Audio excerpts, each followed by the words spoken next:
वो 17 दिन, सबसे बड़े, सबसे मुश्किल, वो भयानक 17 दिन, वो सुरंग और उसमें फंसे 41 मजदूर। उस सुरंग में सिर्फ 41 जिंदगियां नहीं फंसी थी, बल्कि उसमें 41 परिवार फंसे थे। हर किसी के हाथ जुड़े थे, सबके दिलों में आस और भगवान से सबकी सलामती की अरदास थी। सबकी दुआएं रंग लाई और आखिरकार वो घड़ी आ गई जिसका हर किसी को पिछले 17 दिनों से इंतजार था। दिवाली की सुबह जब हर एक भारतवासी जश्न की तैयारियों में डूबा हुआ था, सबको इंतजार था शाम का, जब जी भरकर पटाखे छुड़ाए जाने थे और खानी थी पेट भर मिठाइयां। लेकिन ठीक उसी वक्त देश के एक छोर पर कुछ मजदूर अपनी रोजी रोटी के जुगाड़ में अपने कर्मस्थल की ओर निकल पड़े थे। उन सबके भी घर परिवार थे। उनके दिलों में भी अपने घर परिवार वालों के साथ त्योहार मनाने की तमन्नाएं रही होंगी, लेकिन हालात उन्हें इस बात की इजाजत नहीं दे रहे थे। इस बार दिवाली उनके लिए आफत का उपहार लाने वाली थी, एक ऐसा उपहार जो उन्होंने सपने में भी नहीं सोचा होगा। वो रोज की तरह सिलक्यारा के टनल में जा पहुंचे और अपने काम में जुट गए, लेकिन कुछ ही समय गुजरा था कि पहाड़ दरकने लगे। देखते ही देखते सुरंग दोनों तरफ से बंद हो गई और वो मजदूर गुफा में ही कैद हो गए। इससे पहले कि वो कुछ समझ पाते, बहुत बड़ी मुसीबत में फंस चुके थे। आज के इस वीडियो में हम बात करने जा रहे हैं हिंदुस्तान के सबसे बड़े रेस्क्यू ऑपरेशन की। एक ऐसा रेस्क्यू ऑपरेशन जिसमें 41 जिंदगियां दांव पर लगी थी। एक ऐसा ऑपरेशन जिसमें हम मंजिल के जितना पास पहुंचते, मंजिल हमसे उतनी ही दूर चली जाती। इस रेस्क्यू मिशन से जुड़ी तमाम बातें जानने समझने के लिए बने रहिए हमारे साथ इस वीडियो के आखिर तक। आगे बढ़ने से पहले ये जरूरी है कि हम सिलक्यारा टनल को समझ लें। 7 दिसंबर 2022 को प्रेस इंफॉर्मेशन ब्यूरो की एक प्रेस रिलीज में बताया गया कि उत्तराखंड में 825 किलोमीटर की 4 धाम ऑल वेदर रोड प्रोजेक्ट के तहत 291 किलोमीटर रोड का निर्माण पूरा हो चुका है, जबकि बाकी का काम चल रहा है। यह प्रोजेक्ट मार्च 2022 तक पूरा होना था, लेकिन तमाम तरह के कानूनी क्लियरेंस के चलते प्रोजेक्ट डिले हो गया। economictimes.com पर इसी साल 27 जुलाई के अंक में उपलब्ध एक खबर के मुताबिक केंद्रीय सड़क एवं परिवहन मंत्री नितिन गडकरी ने राज्यसभा को बताया कि इस प्रोजेक्ट के तहत 601 किलोमीटर सड़क का निर्माण पूरा हो चुका है। उत्तरकाशी स्थित Silkyara tunnel all weather road project का ही हिस्सा है। उत्तरकाशी उत्तराखंड राज्य के गढ़वाल डिवीजन में स्थित एक जिला है। इस सुरंग की उत्तरकाशी जिला मुख्यालय से दूरी लगभग 50 किलोमीटर है। सिलक्यारा टनल की लंबाई 4 किलोमीटर से कुछ ज्यादा है। इस टनल के बन जाने से गंगोत्री और यमुनोत्री धाम के बीच की दूरी लगभग 26 किलोमीटर तक कम हो जाएगी। इस टनल का काम 2019 में शुरू हुआ था और 2024 में इसे पूरा किया जाना है। 4.5 किलोमीटर लंबी इस डबल लेन टनल की लागत 853 करोड़ है। इसका 4 किलोमीटर हिस्सा तैयार भी हो चुका है, बाकी बचे हिस्से पर तेजी से काम चल रहा है। जब मजदूर यहाँ फंसे तो पूरे देश में हलचल हुई। शासन प्रशासन तुरंत हरकत में आया और इसी के साथ शुरू हुआ दुनिया के सबसे मुश्किल रेस्क्यू ऑपरेशन में से एक, ऑपरेशन सिलक्यारा। इस पूरे अभियान में मजदूरों और रेस्क्यू से जुड़ी एजेंसियों को जब उम्मीदों की कोई किरण नहीं दिख रही थी, तब उनके लिए वरदान बना सुरंग में पहले से बिछा 4 इंच व्यास का 70 मीटर लंबा स्टील पाइप। जब मजदूर फंसे तो सबसे पहले चिंता यही थी कि वो सुरक्षित हैं या नहीं। मजदूर अंदर फंसे जरूर थे, लेकिन गनीमत थी कि सब एकदम सुरक्षित थे। लेकिन उनके सामने चुनौती थी कि आखिर वो अपनी सलामती की खबर बाहर तक कैसे पहुंचाएं। अंदर मोबाइल या किसी अन्य तरह का नेटवर्क मौजूद नहीं था। आखिरकार सुरंग में पहले से मौजूद स्टील का यही पाइप सहारा बना। लगभग 12 घंटे हो रहे थे, मजदूरों की कोई खैर खबर नहीं मिल पा रही थी। एजेंसियां ड्रिलिंग की तैयारियों में जुटी थी। तभी उन्हें उस पाइप से पानी निकलता दिखा। ये पानी कोई साधारण पानी नहीं था, बल्कि ये इस बात का सबूत था कि अंदर मौजूद मजदूर सुरक्षित थे। देखते ही देखते रेस्क्यू में जुटे लोग एक्टिव हो उठे, उनकी आंखें चमक उठी। इसके बाद तो ये पाइप इस पूरे रेस्क्यू मिशन की लाइफलाइन बन गया। यही वो पाइप था जिससे मजदूरों के कानों में उम्मीदों की आवाजें आती रही और उनका हौसला बढ़ाती रही। इसके बाद एजेंसियों ने फौरन इसी के जरिए उन तक ऑक्सीजन, दवाएं और खाने पीने की चीजें भी पहुंचाई। समय बढ़ रहा था। मजदूरों के स्वजन हौसला खो रहे थे। वे कभी रोते, कभी किस्मत को दोष देते, तो कभी कोई रास्ता न देख वहां मौजूद बचाव कर्मियों से ही उलझ बैठते। 15 नवंबर को ड्रिलिंग में जुटी ऑगर मशीन खराब हुई तो लोगों के सब्र का बांध टूट गया। खूब नारेबाजी हुई। एजेंसियों पर ढिलाई बरतने के भी आरोप लगे। इसके बाद पीएमओ हरकत में आया।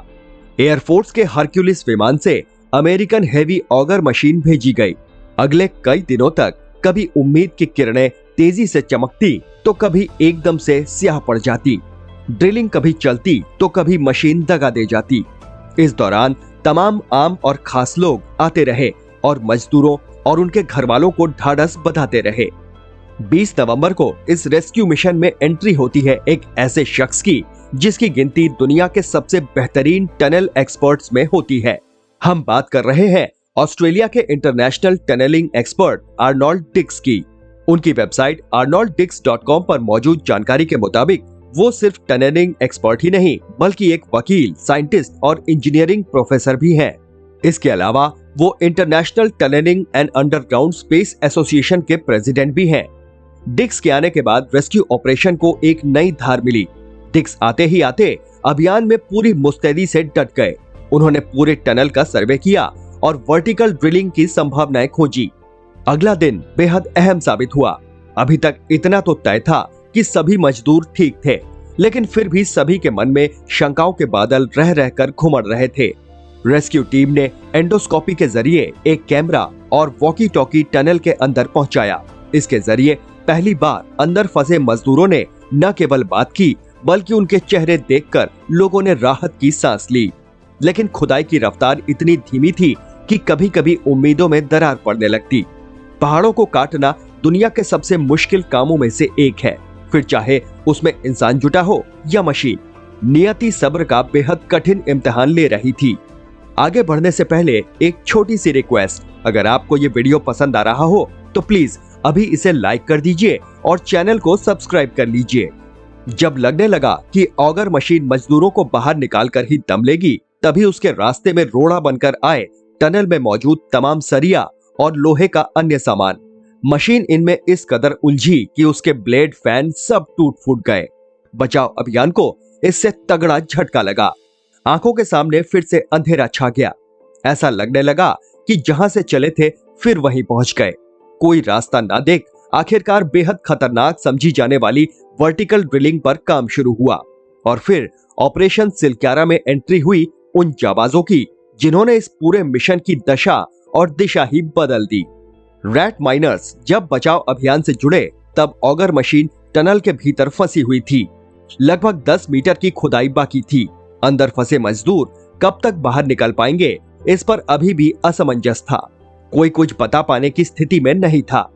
ऑगर मशीन के टुकड़े निकालने के बाद रैट माइनर्स ने अपना काम शुरू किया, लेकिन जिस तरह से ऑगर मशीन खराब हुई थी उसके चलते लोगों की नजरें अब वर्टिकल ड्रिलिंग पर ज्यादा थी। 2-4 दिन से पहले कुछ हो पाने की उम्मीद नहीं थी, लेकिन रैट माइनर्स ने वो कर दिखाया जिसे चमत्कार कहते हैं। इस टीम ने न केवल ऑगर मशीन में फंसे हुए टुकड़ों को बाहर निकाला बल्कि अगले 30 घंटों के अंदर ही 10 मीटर की ड्रिलिंग भी कर डाली, और वो भी बिना किसी मशीन के मदद के। दुनिया हैरान थी। 17 दिनों के बाद 28 नवंबर की दोपहर तक ये साफ हो गया कि मजदूर आज ही बाहर निकलेंगे। आगे बढ़ने से पहले रैट माइनर्स को समझ लेते हैं। रैट माइनर्स बेहद सक्रिय माइंस में काम करते हैं। ये आगे बढ़ने के लिए बेहद सक्रिय होल्स बनाते हैं। इन होल्स में बमुश्किल 1 या 2 आदमी के घुसने लायक जगह ही होती है। हैरानी की बात तो ये है कि इस काम के लिए वो किसी भी तरह के आधुनिक उपकरण का इस्तेमाल नहीं करते, बल्कि गैंती, फावड़ा, टोकरी और रस्सी जैसे परंपरागत उपकरणों पर ही निर्भर होते हैं। इसमें एक आदमी खुदाई करता है और दूसरा कोयला, खनिज या मलबा इकट्ठा करता है। मेघालय में कोयला निकालने के लिए इसी तकनीक का इस्तेमाल किया जाता रहा है। 2014 में नेशनल ग्रीन ट्रिब्यूनल ने रैट होल माइनिंग पर प्रतिबंध लगा दिया था। यही रैट माइनर्स टनल में फंसे मजदूरों के लिए देवदूत बनकर आए। इन माइनर्स ने साबित कर दिया कि तकनीक चाहे जितना आगे बढ़ जाए, लेकिन इंसानी जज्बे और परंपरागत तकनीक का मुकाबला कभी नहीं कर सकती। जहां अत्याधुनिक तकनीक फेल हो जाते हैं, वहां से परंपरागत तकनीक अपना काम शुरू करती है। तमाम विदेशी मीडिया ने भी इनके जज्बे और जांबाजी को सलाम किया। इस रेस्क्यू मिशन में 20 से ज्यादा एजेंसियां डटी रही। किसी के भी योगदान को कम नहीं ठहराया जा सकता। यह रेस्क्यू मिशन इस बात का भी प्रमाण है कि इन तमाम एजेंसियों ने न केवल बेहतर तालमेल का अद्भुत प्रदर्शन किया, बल्कि देश को ये भरोसा भी दिलाया कि वो भविष्य में ऐसी किसी भी आपदा के लिए एकदम तैयार है। शासन प्रशासन की भी सराहना होनी चाहिए। तमाम अमला पूरी मुस्तैदी से वहां डटा रहा। खुद पीएम मोदी जी ने हालात पर नजर बनाए रखी। वहीं सीएम पुष्कर सिंह धामी ने तो वहीं डेरा जमा लिया था। बाहर निकले मजदूरों के स्वागत के लिए वे खुद मौजूद थे। पीएमओ से लगातार कोई न कोई पहुंचता रहा। हालांकि असली काम बचाव एजेंसियों ने ही किया, लेकिन सबको जुटे देखकर हर किसी के मन में साहस की लौ लगातार जलती रही।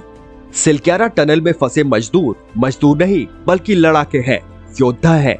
हमें इनके जज्बे और हौसले को सलाम करना चाहिए।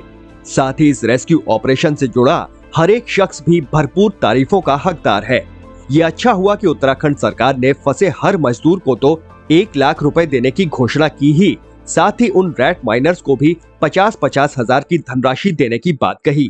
सिलक्यारा टनल रेस्क्यू मिशन याद किया जाएगा अंदर फंसे मजदूरों की जीवटता और हौसले के लिए, और बचाव अभियान में जी जान से जुटे रहने वाले हर एक बचाव कर्मी की बहादुरी और जांबाजी के लिए, जिन्होंने मिलकर असंभव को संभव कर दिखाया। मिशन सिलक्यारा पर अपने विचार कमेंट बॉक्स में जरूर लिखें। वीडियो अच्छा लगा हो तो लाइक जरूर करें और ज्यादा से ज्यादा लोगों तक शेयर भी करें। चैनल पर नए हैं तो सब्सक्राइब करें। फिर मिलेंगे एक नए वीडियो के साथ। नमस्कार।